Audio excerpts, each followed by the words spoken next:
Talk show. Recorded live.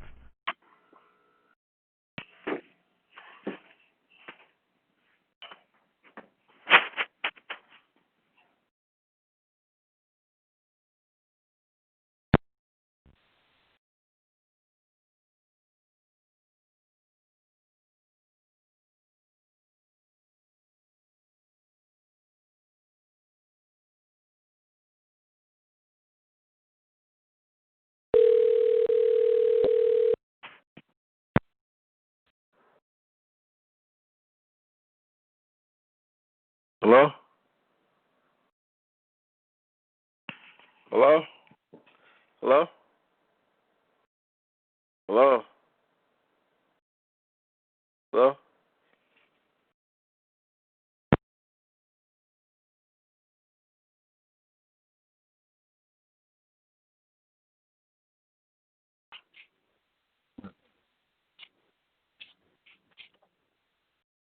Yep.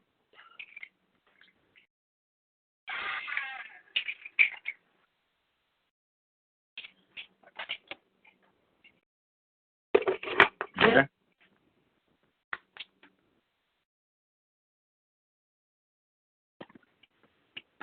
Yo.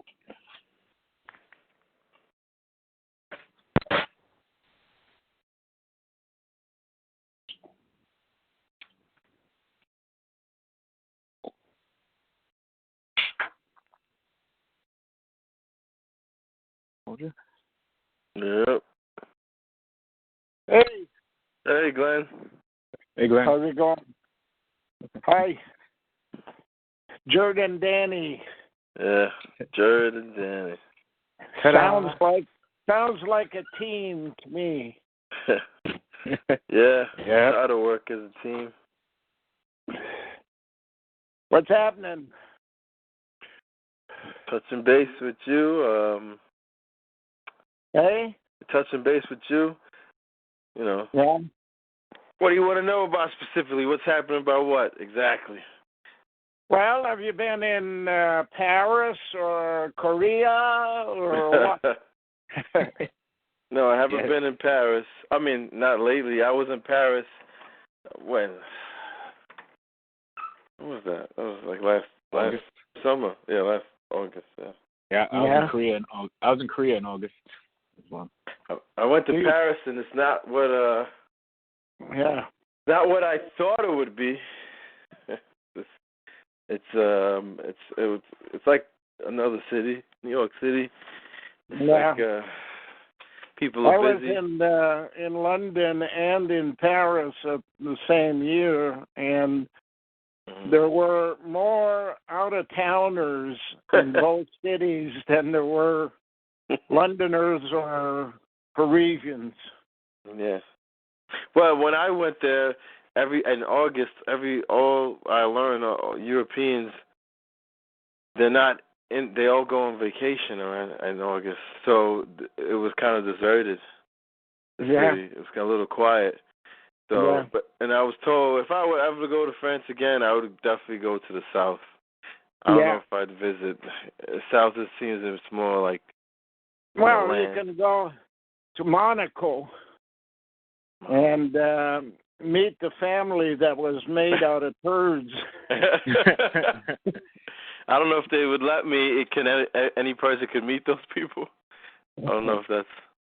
Well, Grace Kelly was married into the family, so they must care about Americans. Yeah.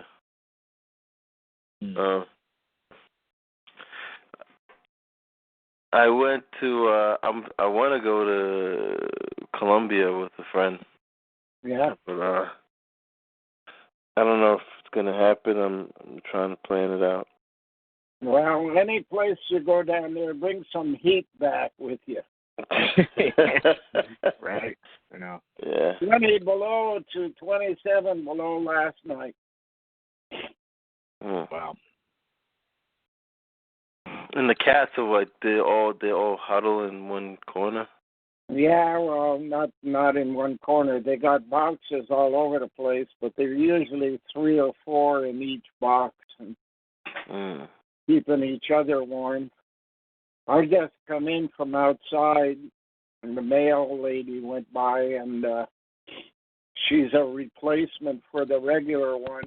Got gallbladder problems or something, and it's a skating rink.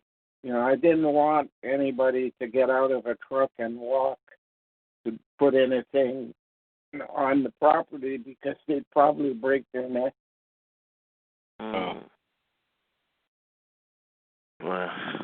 It's crazy how it can be 20 below one day, 5 above the next, 20 below the day after. It's supposed to be 5 above on Saturday. This is the coldest winter you've had? 5 above is 1 degree out of the fridge. Wow. Is this the coldest it's been this year for you? Is this the coldest year? I don't remember this many cold days in a row.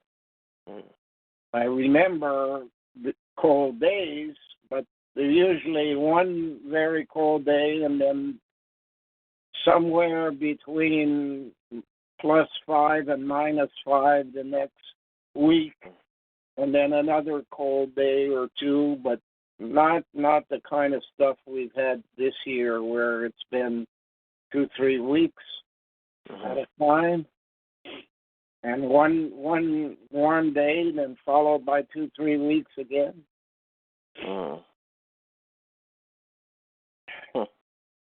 Anyways, the one thing that is positive is last night the daylight was out until 5:30, and over the last 2 months or so, it's been nighttime from 4:30 on. So we're getting an extra hour of sunshine or daylight at least in the daytime, and that gives me a little more time to do things. You know?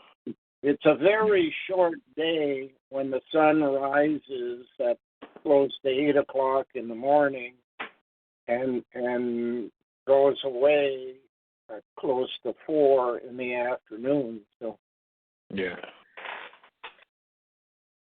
can you imagine living in don't get a chance to do anything but feed the cats.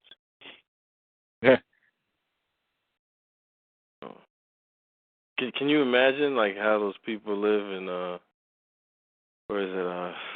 I think is it Greenland or they have like 6 months of darkness, and then it must be a boring time for most of them. Unless they live in a little community where they all kind of assemble.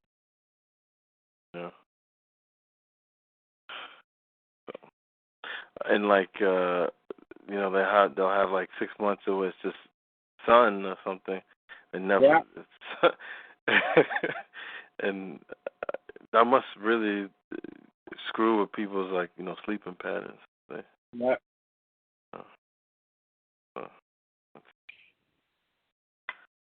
Glenn, I've nothing much happening here. We're lucky enough when the water in the jar melts enough to run out. We got these big plastic jars for our water, and often it's frozen. One of them exploded this winter. Wow.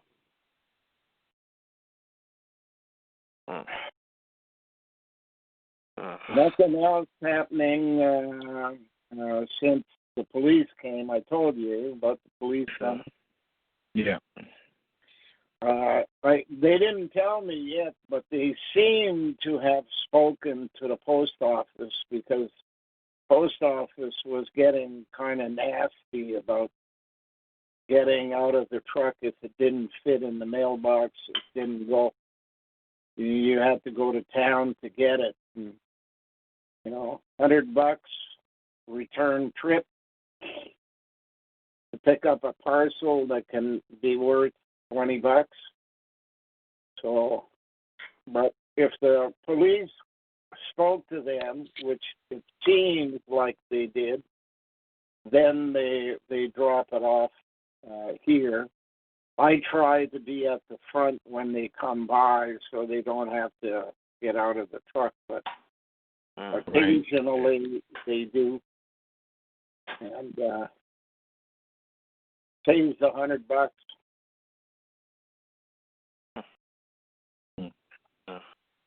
Oh yeah, the other day I spoke to Jenny. I guess she was talking to you at the time, but I called her because I thought she called me, and she said that she never even called. I don't know, either she accidentally pressed it on a, maybe it was sitting on the phone. Happens all the time here. Telephone, it's what they call a pocket call. Mm-hmm. The minute you take the phone out of your pocket, it rings somebody's phone number. Yeah. Why does it do that? Like, why would?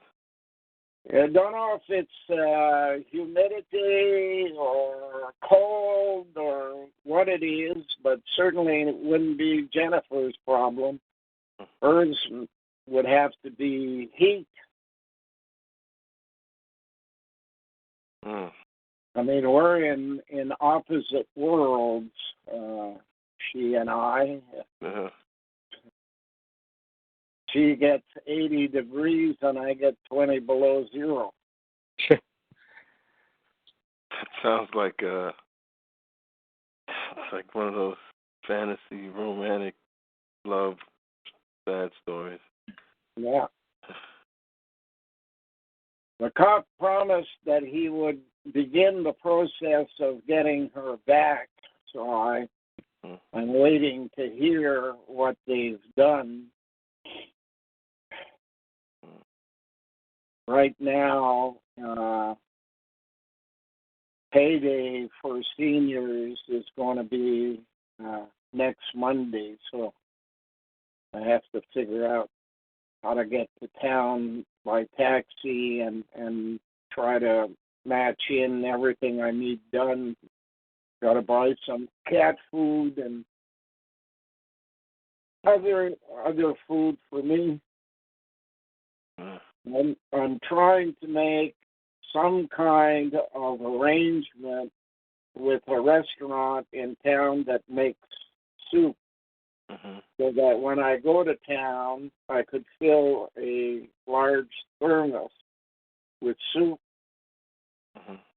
and then have hot soup when I get home, and the next day when I warm up my own soup, I can add some of that soup in it. So I got to get a kind of a standard soup that will make a broth, and I'm thinking probably onion soup is what would be easiest to manage. You want $23 for a thermos of soup. Really? How many servings is that? I would say about 3 cups of coffee in it. Whatever they call large cups is probably what I would call a medium-sized cup. About the equivalent of 3 of them. So it would make about $7 a cup of soup. Wow. That's kind of expensive. Yeah. It's a lot of meat in there, and well, it depends what kind of soup you're getting, what's in it.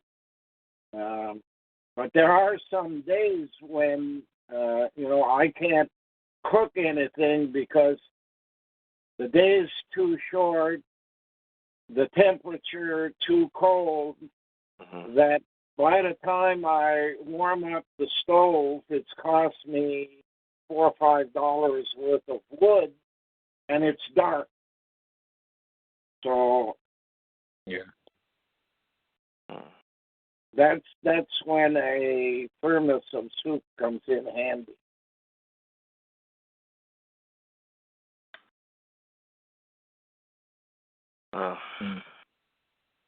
It's not a fun thing. It's not pleasurable to survive under the conditions that Ontario Hydro has forced upon us here, with no running water and no heat.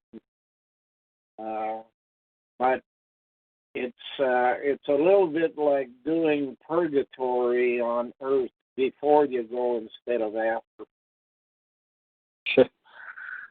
Wow.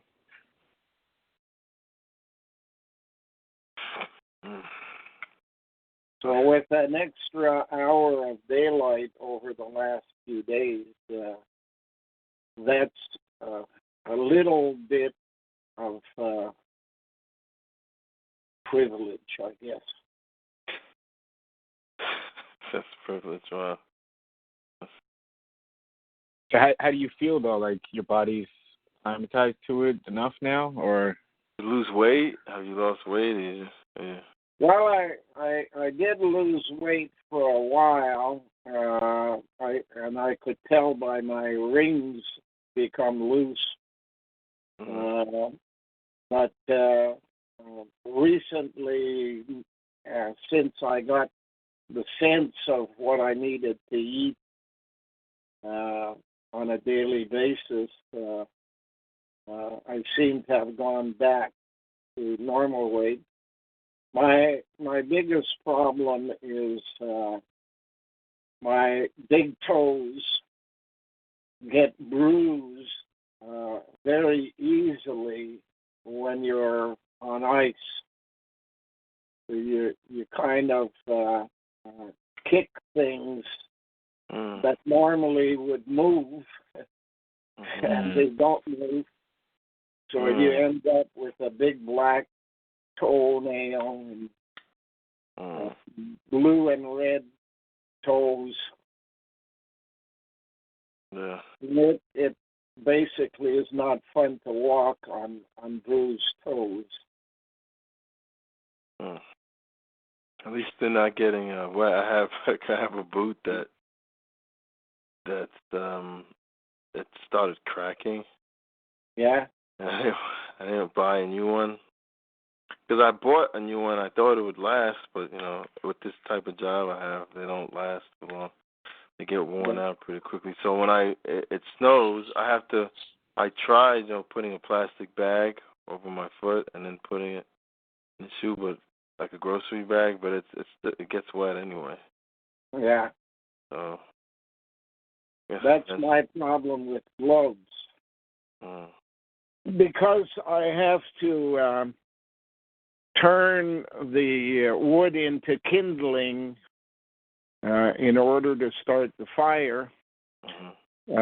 I'm swinging an axe all the time against wood, and some moves a little bit, and I go to push it with my foot and bruise my toes, and it's not fun. Oh no. I mean, you have plans for I guess when the summer happens, I guess when at that time you're kind of preparing for the winter, right? You just you're comfortable. What I need to do is for the cops to talk to Hydro about what they have done here, which is basically an attempt to steal from the property, either by putting a lien against the house for a debt that we don't owe, that they made up. So what I'm hoping is that the influence of the police on them would cause them to make amends for what they have done. And here, this house can never serve as a house again. After having, knee-thigh high water in the basement for months, and having no heat, so that the wooden walls and ceilings and stuff like that crack, and the house goes up and down with the water at one end more than at the other, so that causes problems there as well with the doors and the windows and everything. So what is required is that for Jennifer to be able to come home is to compensate her through the Canadian government on what the border guards and the police did to her. And then have Hydro put in a mobile home where she could stay in. I don't mind if I have to stay in the house until something is done, but what they then need to do is to knock this house down, put in some heavy storage containers outside, so that each floor would get a container, and you move everything from the third level to the third bin, and number 2 to number 2, basement to the other one. Once the house is empty, they have to take it apart. Probably $150,000 to do that, which I've got the court to send them a court order to that effect. And then if the foundation is not cracked, it has to be covered in an anti-electromagnetic coating, so that what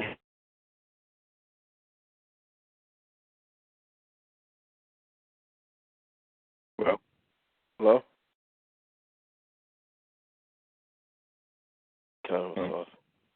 Yeah, I'm going to call back.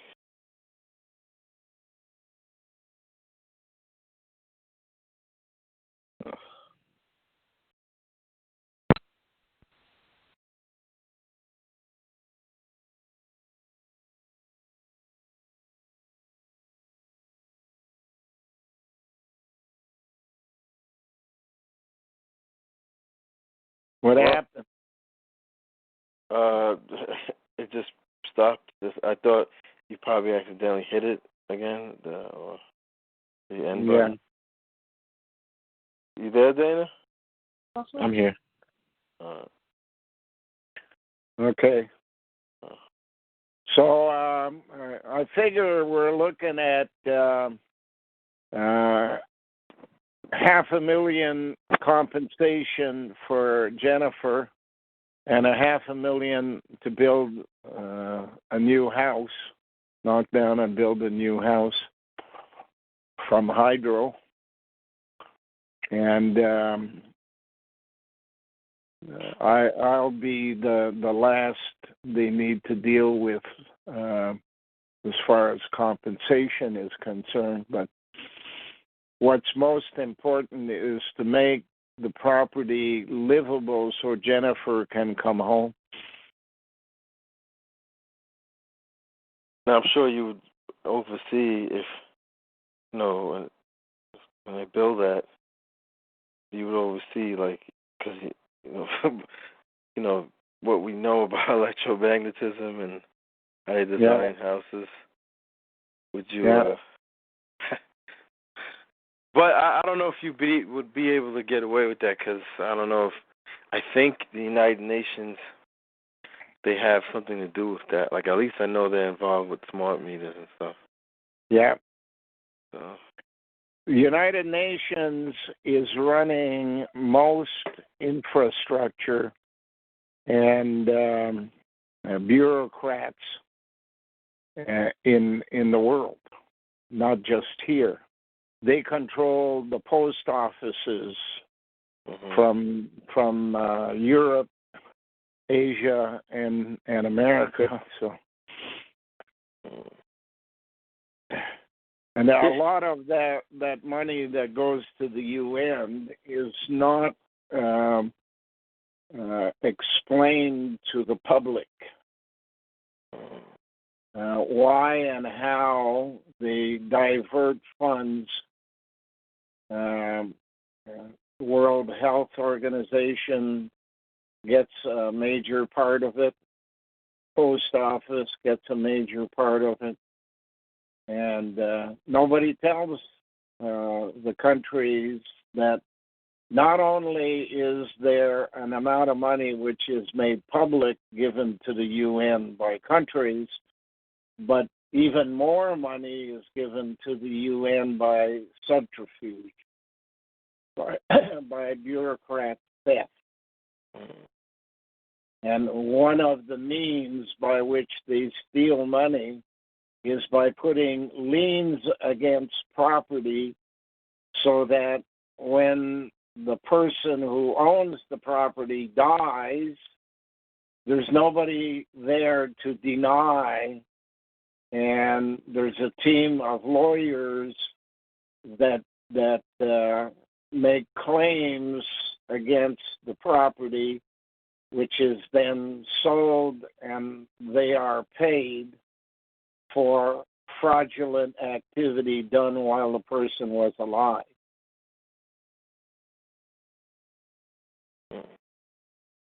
That's why it's important for them to have seniors be widowers or widows, so that there's nobody to back up what they know to be fraudulent activity. Yeah.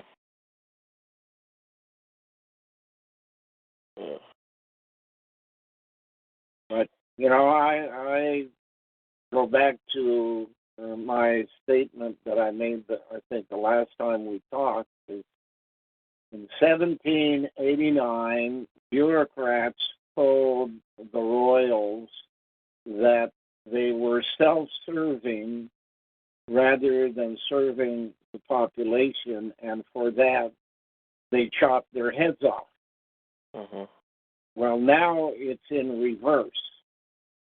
Now it's the bureaucrats who are self-serving, and how could they deny that the appropriate penalty is to have their head chopped off? So Parliament Hill would be a great place to lay out, a dozen guillotines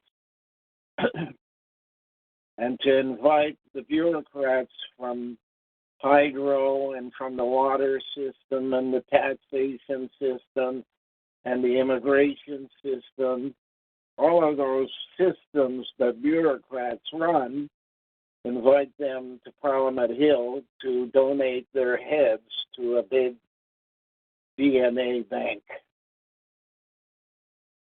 But I don't think they think that would be fun.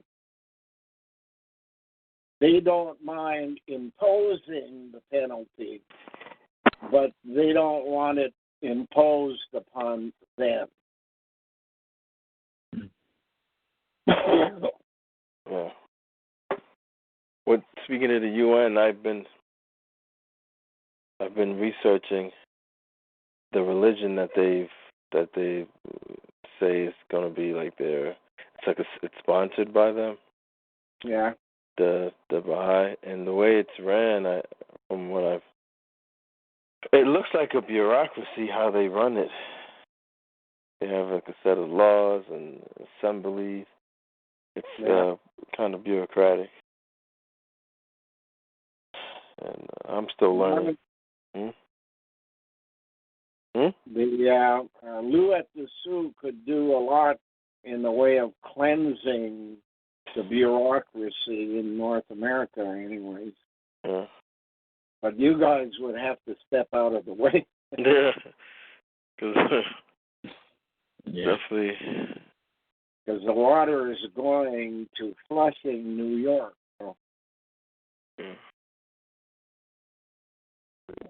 Starting off at Chicago down to Flushing, New York, takes out a lot of people. Any teleportation devices we can hop on? Yeah, be on the farm. I thought about it. Like, I don't think a helicopter. I'm not sure if a helicopter could make it from New York to where you are. I don't think so.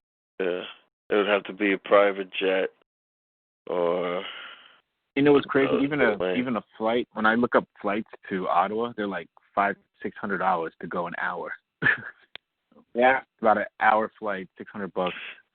I think you can get like a sale or something. Maybe sometimes they have sale. I guess it depends what time of year you go there. I think that's all being planned for the right people to get to the right places. Mm. Do you think that wall that I guess they're working on building this wall down here? You think that's to keep people in from escaping? I have no doubt the wall has a purpose other than keeping immigrants out. I don't know if that other purpose is strictly a code structure, such as Walmart.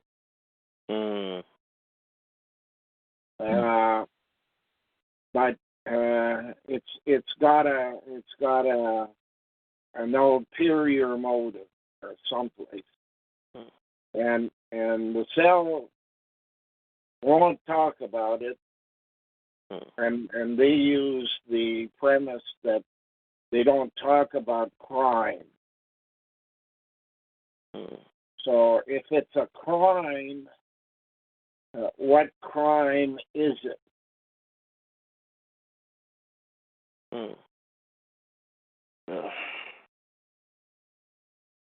It's Tim Horton, the Canadian coffee shop place people go to, have the saying, roll out the rim to win. Well, a rim can be found on a toonie, coin, or in the middle of the word crime. Which one is the one they're talking about when they say roll out the rim?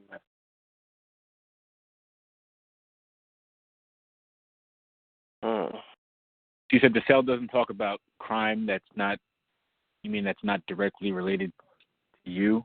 Yeah, well, when they're dealing with an investigation into something that is classified as crime, they must only give the details of their investigation to the court, not allowed to discuss it with people outside the cell.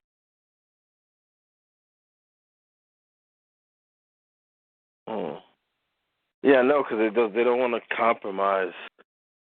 Yeah, because that would be kind of like unprofessional how you talk. something to that effect. Change the future for the worse or something. Yeah. I don't know. Do they talk to Jennifer? No, Hey? I don't think so. No, not to Jennifer.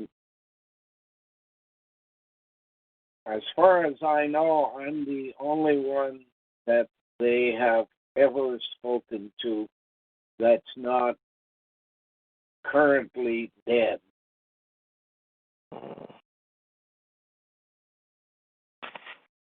I remember there was like a female side of the cell, but they don't.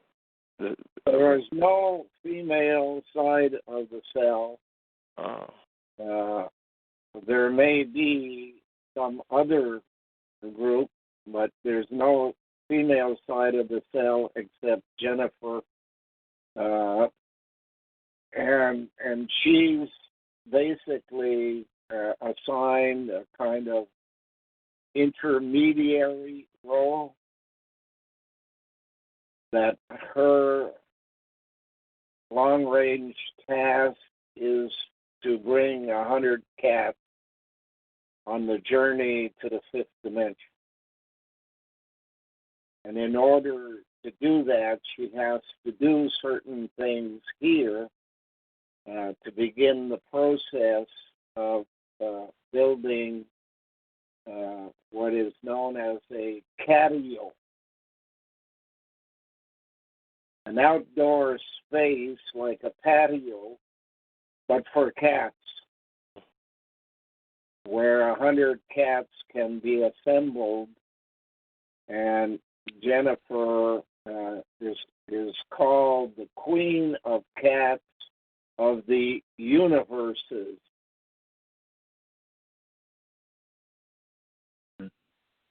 Not of the universe, but of the universes.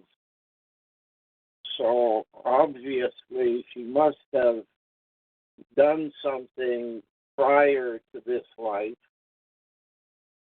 that dealt with cats, and that could have been in Egypt or Persia or Asia. I don't know. All I know is that it has to have some relationship to prior life and genetic engineering. What I was told was that both our DNA, Jennifer and I, dates back to 42,000 BC. But because she's a woman, she would have a longer memory in her cells than I would, because women were the first born and they were hermaphroditic. They could only clone themselves. For a long period of time, there were no men. As far as I can figure out, men arrived about 50,000 years after women. So it would make men dating back to about 80,000 BC in memory, whereas women would probably remember back to 130,000. If you consider me as starting in 42,000.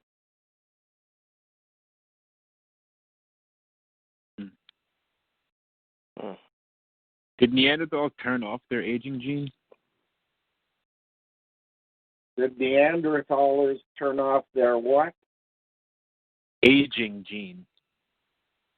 Aging gene. I have no idea. All I know is they weren't like us, and nobody was like we are today until about 40 to 50,000 BC. Oh. Now that's a long period of time, if you consider that we're dealing in a society that talks about 2,000 years. Multiply that by 25.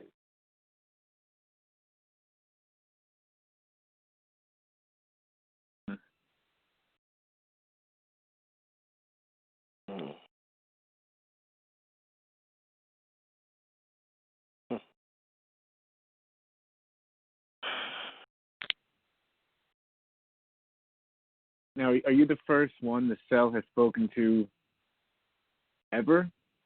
Or That's what told me.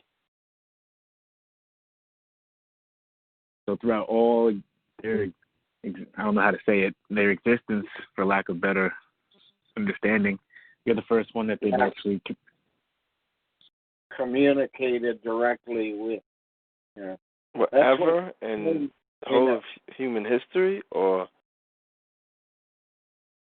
For as long as they exist. Oh. I don't know how long that is, but as long as they existed. And I said, why me? And they said, you earned the right to your tenacity and integrity and respect for other people.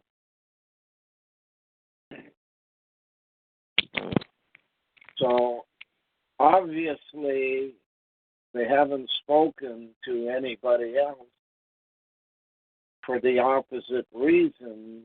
They believe that other people still have but to earn the right. And obviously I hadn't earned the right till I got to the farm.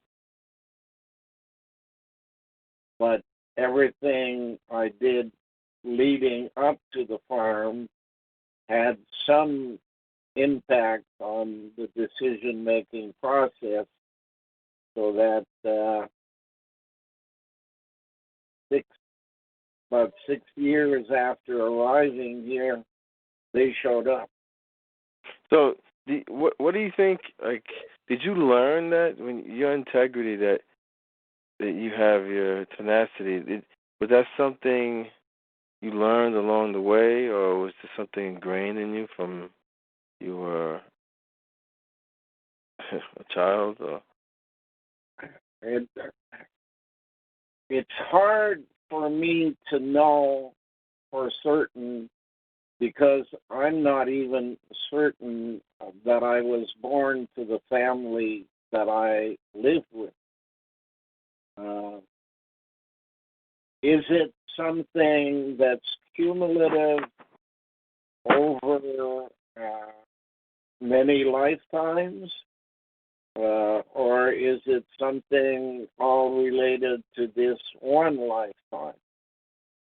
All I knew before I met people from the South was a innate feeling that I wasn't in charge of my life, that I was being bandied about from place to place until I learned certain lesson here and another different lesson there and a lesson there. And in that journey, the most important lesson that I think they would be referring to that I learned was the concept of communications without words between me and women. And that women don't know that they communicate without words,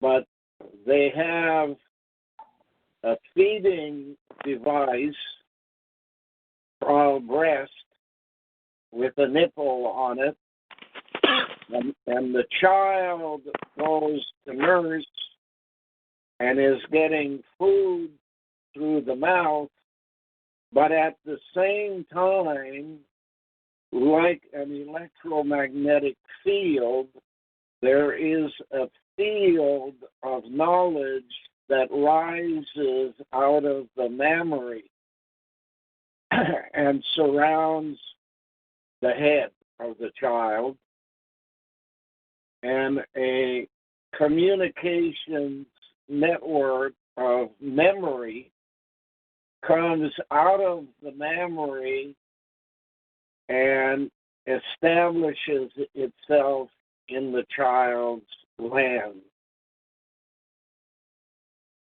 so that there is a feeding of knowledge along with survival food that is transferred to a breastfeeder. Now, when I was about 6 years old, and I have to guess because I don't remember exactly the date, my mother and her sister-in-law took their son, me and my cousin, to a place by train from Ottawa called Rigaud. And Rigaud had a kind of a hill, small mountain with a grotto in it, and it was supposedly something to do with the Blessed Virgin, they called her, and that automatically came in genetic engineering. He didn't get laid, then she got genetic engineering, artificial insemination. While there, I was taken away from my mother and told by what today I would describe as probably a bishop or a cardinal or something like that. I was told that I had a mission to perform in my lifetime, and that was to find the right breast. I didn't even know what a breast really was at the time. They explained,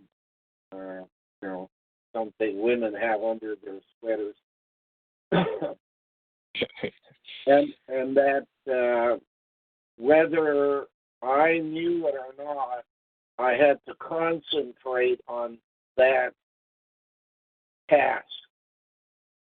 Well, I concentrated on the task, and throughout my entire life, I guess I would have been known as the tit man, because I kept focusing on women's breasts. And as I got older, the focusing got closer.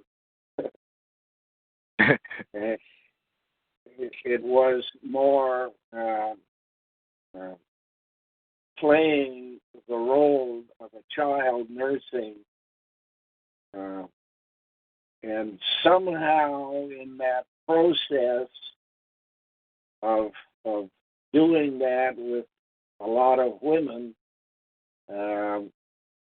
information was transferred from their memory to my memory. And I began to overstand instead of understand. That a woman's breast was more important than even the woman knew herself. And it was the reasoning behind the Rockefellers creating a breast cancer clinic, if you will, not to help the women get over cancer, but to steal their memory by cutting off their breast. And then whatever they did in secret with the memories, they were attempting to extract memory, find out exactly what it was that women knew that they didn't know.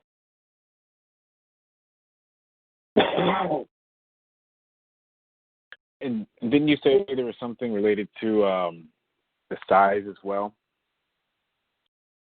To the what?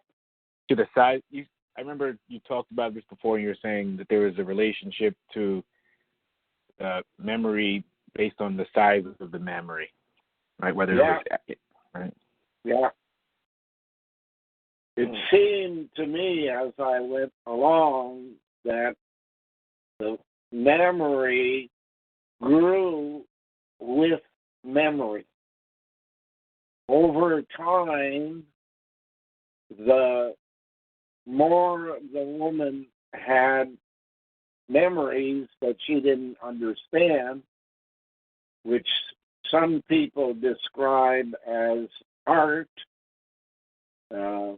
because people who are artists do it with a skill they don't even understand themselves. So the older the memory, the least quantity of memory existed in women, and the newer the memory, although it's not general, it's not like all women just because they're born this year will have the same size.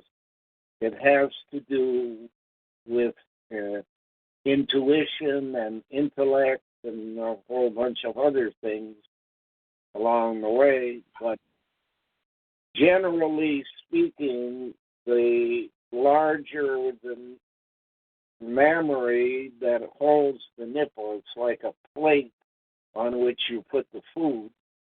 The larger it is, the more likely it has information that only that person has. And you can have two that have similar, but the experiences were different. So anyways, over time is basically how I came to make a relationship between feeling that I was being managed by some force outside of me and the fact that I had been directed to pay attention to breasts. And to find the right breast was always a problem because I was never sure whether they meant right as opposed to left or right as opposed to wrong. But I kept looking, and a lot of times, of course, you have a feeling that this one's going to be important, but you don't know exactly how to approach it. So alcohol became a process by which I would lose some of my shyness in getting to the breast with certain women along the way. So drinking alcohol was what I considered to be a problem that I had to stop. However, if I stopped it, I wouldn't be going after the breast that I needed for the information that I needed. So it was kind of a battle all the time between the two.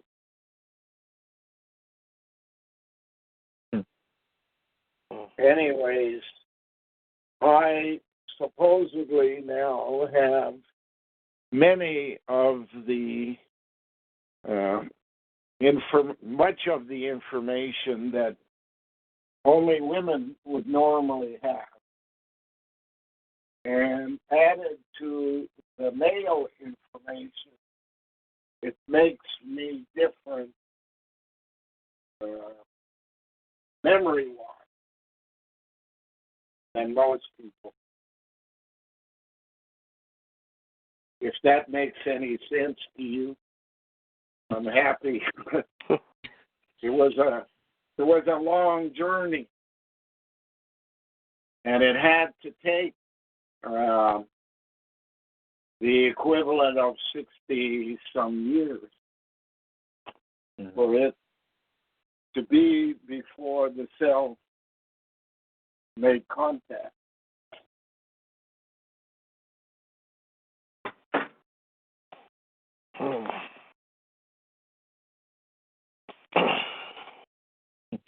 Is there anything Most to the... of what I remember outside of just growing old was that it came after the age of 40. The answers came after the age of 40. The search began when I was just a young kid. I was the volunteer who helped spin women around up just so my hands would slide to the right place.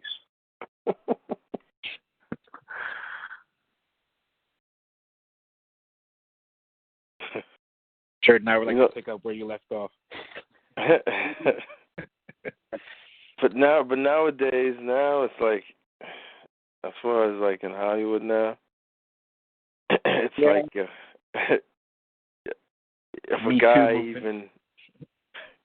a guy even has like a bad night with somebody, the wrong person, like it's a bad night, and you can be, they can get in trouble. Yeah. Kind of crazy. One of the things that I was told is that respect was always an important part of what I did, and I had to have permission, type of thing, you know. Mm-hmm. So it wasn't forced upon anybody. It was completing something they wanted done in the first place. Yeah.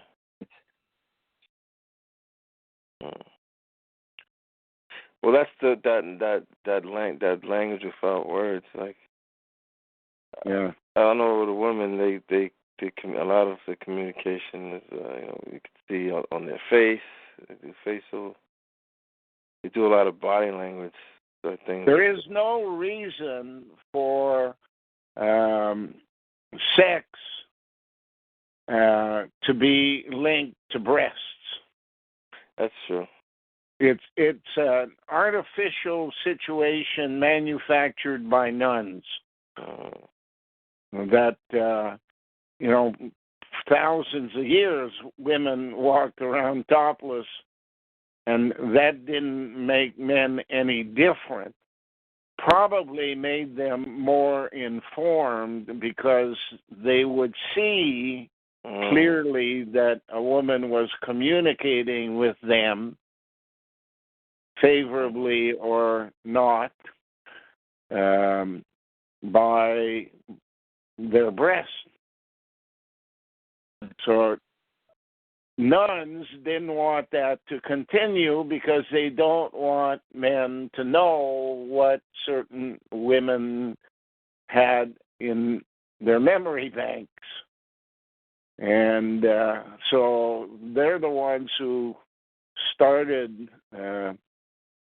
hiding behind their clothing from the face down to their ankles, so that along the way they could hide breasts. And in dictionary puts breasts in as secondary sex objects. Well, that's a lie then. Yeah. So it's not really, it's a manufactured situation created by nuns to prevent men from obtaining information. Now, nuns also were used to create artificial babies through artificial insemination, and their dress, or what they call a habit, I guess, is from the French word habit, which is a suit. They wore the habit in order to disguise the fact they were pregnant.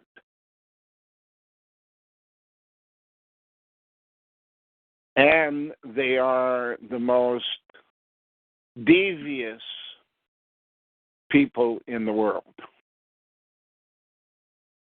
They own most of the stocks on any stock market, and they sell it at the highest profits than anybody.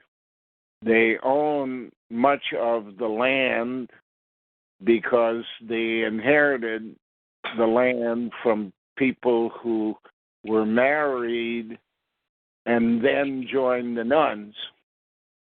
Do you think they have any involvement with that new type of stocks they have now? They call it cryptocurrency or Bitcoin. Have you heard of that? I don't believe that there is anything dealing with money in the entire world that is not run by nuns. They're the only ones with the abilities to hide things. If you want to cross a border between Canada and the United States, a good example, and smuggle something, whatever, human babies or money or whatever, drugs, nuns are the way to do it. Nobody questions them the way they question other people.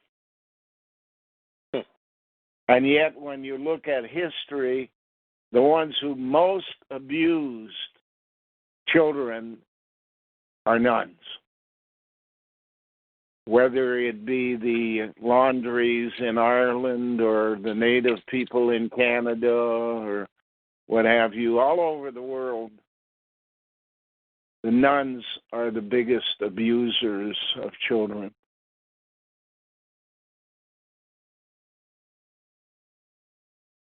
So I don't know what's going to happen with the rest of the world when we depart, but it needs a major cleansing, starting with bureaucrats, but in my mind, no doubt ending with got to get rid of the nuns.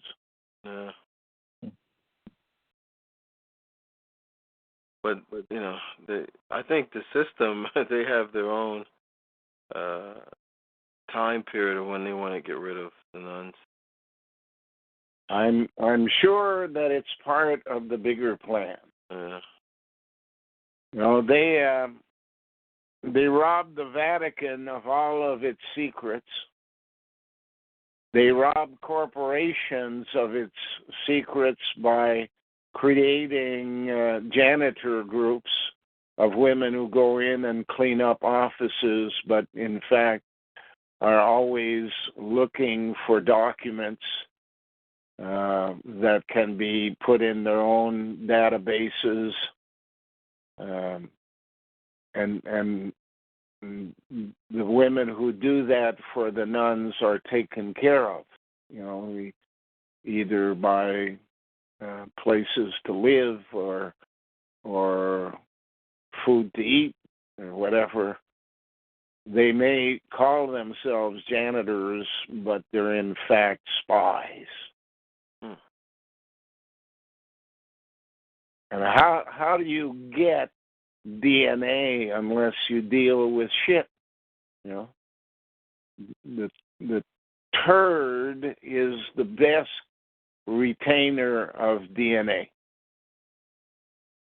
I think I told you once that the Rainier family of southern France came about because there was a guy that learned about DNA and went to the caves of France in search of turds and told the Vatican that from a turd you can make a living thing.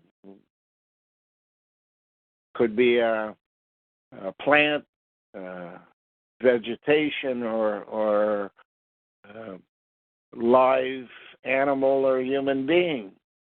And nobody believed them until they basically did it. And the O. Henry chocolate bar is basically the symbol for that. You have three components to the chocolate bar.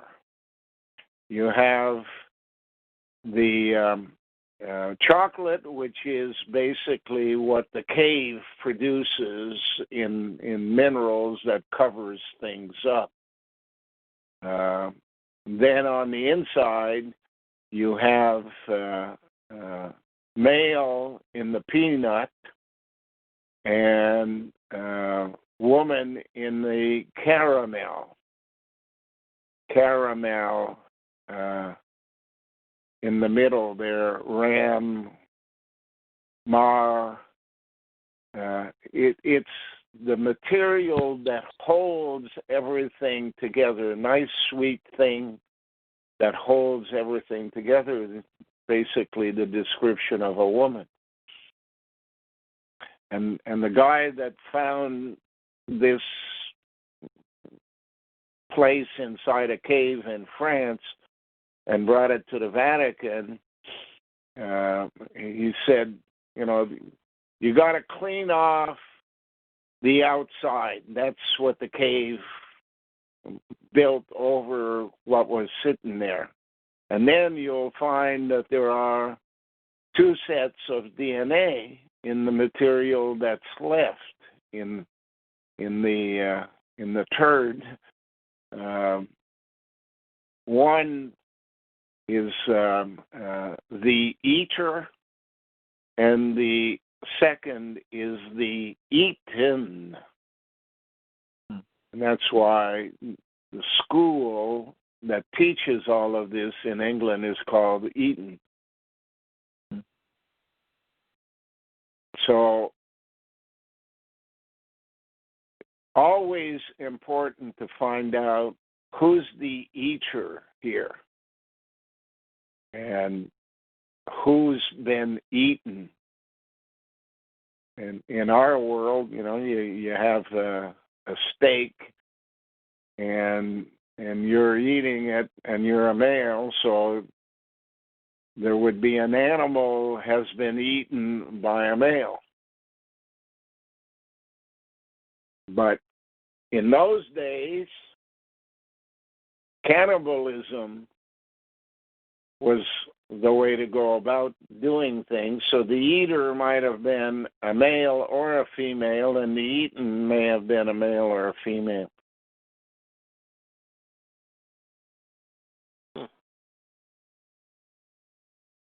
Cannibalism. It's still practiced in some certain circles. Yeah. I would say that the highest secret society in the political world would have a day a year donated to that memory and would attend a banquet which they knew contained human remains. And they would eat it as a ritual. Why would that be so important, that memory of that time? What's the importance of it? Well, it's to say going back in time beyond the Ice Age, understanding that the people of that time were not just cave dwellers, but had developed a knowledge base way beyond what our knowledge base was at the turn of the 20th century. And if you could tap into that knowledge base to confirm some of the things you're learning today, you would end up being able to travel in space. The only reason they couldn't travel in space is not because they didn't understand what needed to be done. It's just when you run a laboratory, you got to have animals on which you test the best of different possibilities, and there just wasn't enough. There were only a few million people where, in order to learn the lessons, it obviously means you have to have between 7 and 8 billion people living at the same time to answer all the questions that come up in any laboratory and find out which is the better answer, not which is the only answer, but which is the better answer to anything. And that's what we have today.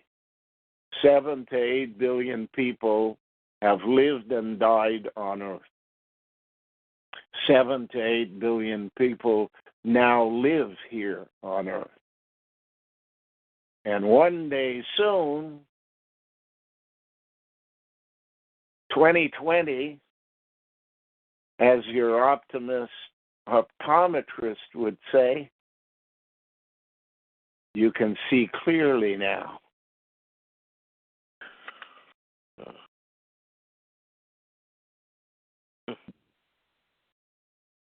$2020. Yeah, 2020. Oh man, I'm kind of it's kind of like watching a movie. Yeah. Suspense. As you see it, what I see the world going through, and I know I'm getting closer and closer to 2020. Yeah. It's kind of like watching a horror movie too at the same time. It's the end of the beginning. Mm. Yeah. It becomes a totally different world once you pass 2020.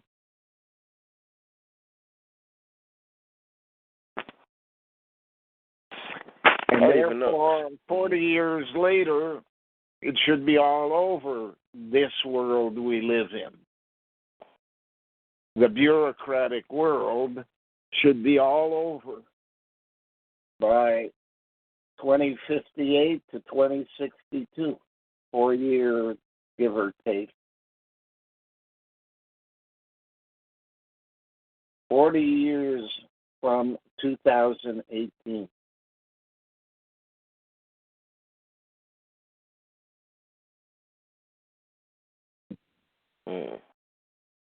Not much time left. And it's all going to happen in steps.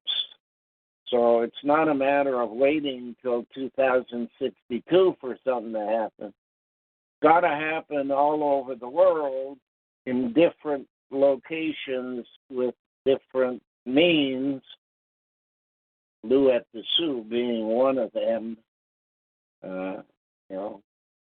Vertical earthquakes may be the answer for California.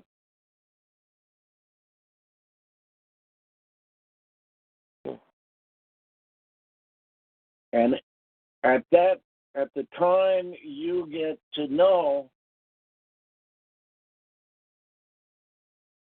your time is near.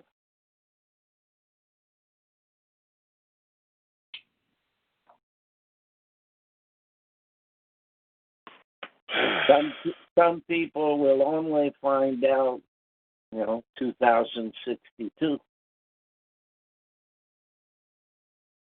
I found out more like 1972 that something is changing in my world. Something is becoming different. And that's about the time when I moved back to Ottawa from Montreal. And businesses were having a hard time surviving over the next 4 or 5 years because interest rates were at 18 and 20 and 22%. And what happens when interest rates rise? The smaller companies go bankrupt. The things they have that are worth something are snapped up by the larger companies that become bigger and bigger corporations. Yeah. Mm-hmm. And the little guy suffers first, and the big guy suffers last. And that's why I've been told that, to finance the project that has to be done on the farm requires about $1 billion. But you don't want any money coming from billionaires. Because billionaires don't invest on things they cannot control after the investment. What you want is to get the funds from people who have either inherited or earned it, but that $10 million out of their funds would not be the end of the world because they probably have 30, 40, 50 million dollars. So having 40 instead of 50 doesn't matter that much, and they would invest $10 million in a future that would allow them to live beyond this life and live in the concept of the best you ever had times 10 as opposed to the worst you ever had times 30.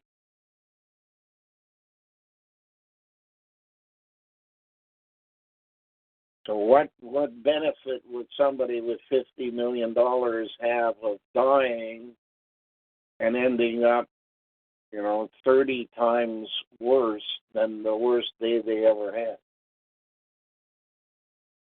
When by dying with 40 million, they have a possibility of 10 times the best they ever had. Anyways, that's for the financier part of the cell to take care of, not for me. My job is to bring us there, to 2020, preferably with a project built by then, but I'm already behind schedule. So. And they won't move until Jennifer's back. Because the cats to them are more important than anything else. The cats made it possible for humans to survive. And therefore, if you're going to start a new society, you better have cats there. And if somebody doesn't believe that, go and look at the logo on every Royal Bank of Canada, and you will see the cat.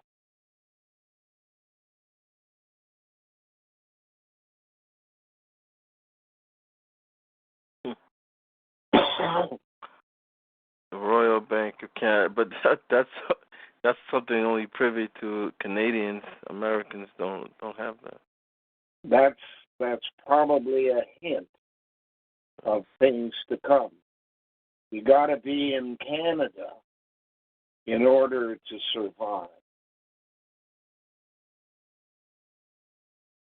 Although there are some branches of the Royal Bank in the U.S., I don't think they operate on a street level. They are more in the transfer of funds business.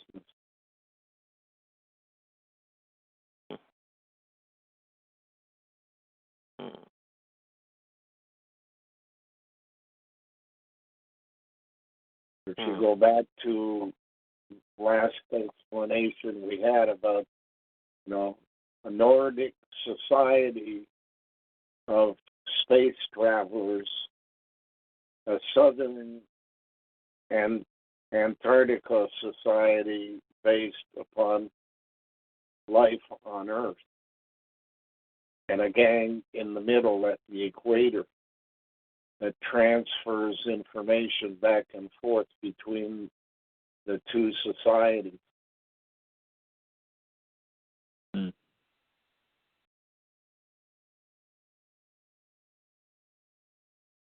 Anyways, gentlemen, please. Okay. All right, Glenn, you got about an hour and a half. Yeah. Good. Is it 4 o'clock already? Yeah. Yeah, it's 4 or 5. Yeah. Okay. All right. Talk to you again shortly, sometime. Right. Yeah, I'll try to call you a week or two. Okay. All right. Bye. Okay, Glenn. Bye. Bye. Danny. Love you. Love you too. Okay. Live longer. Yeah. Live long. Yeah, live long. Stay warm. Yeah. Bye. Bye.